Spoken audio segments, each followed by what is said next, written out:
Hi, Mrs. Maniaga. So this is my final screw tape, thoughts about it for the last two chapters in the book overall.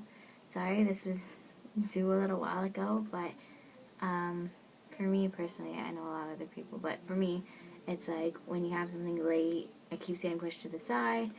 I'm doing it now. Sorry, here it is. Okay. So, for chapter 26, what I really liked is how Screwtape was explaining to Wormwood about how genuine unselfishness is the foundation of love and how important it is. I mean, for them, it's important to, cut it right there, to circumvent it. But for humans, and especially Christians, I really like how he was explaining what real unselfishness is too, and how important it is. So, I also like from 26. From chapter 27, I really liked how he was talking about prayer, like how praying, he talked about it in the other chapters before, but when he's talking about how he wants to plant the suspicion in his mind, oh, you can ignore it. It's just prayer, not a big deal. But I like how it's kind of warning against the dangers of that. So that's what I like from 27. 28, I really like where he's talking about death. And it's really interesting to see, he's like, we want this patient alive. Patient. British man alive. Normally we think, oh, the devil wants to kill us, and stuff like that. It's interesting to see that he wants us alive so that our eternal state will be in a different place. So I found that really interesting, the part about where he's like, you idiot, we want him alive. So chapter 29, I like how he's explaining, the difference between cowardice and real courage. A lot of genuine lessons in here, about what it really is. And, so cowardice and, morality and courage and stuff like that, and how to really get that. And in chapter 30, I really liked where he's talking, what is he talking about?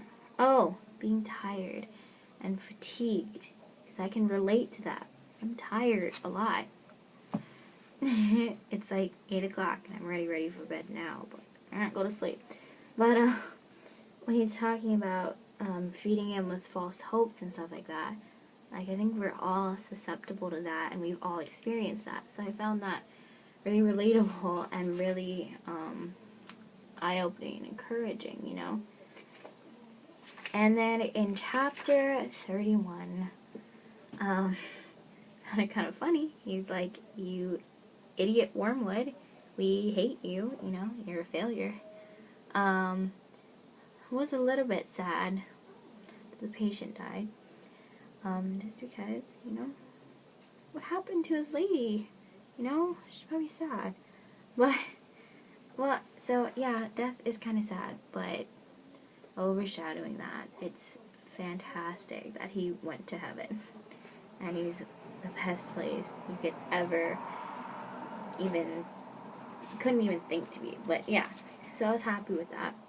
So, and it was a good ending, it was realistic, it wasn't too depressing, and it had a purpose. So overall, this book, I liked it a lot. I learned so much from it spiritually, dare I say it, more than I could from a devotional book, because especially for me, being a creative writer and reader, I really, really loved being able to get that literary satisfaction, the creative, reading satisfaction, at the same time getting spiritual growth and my spiritual needs being satisfied. So I think he did an amazing job. I wish I had read this earlier in life, but now is probably the best time for me to have read it. So I loved it. My kids are going to be reading it someday, and I tried it.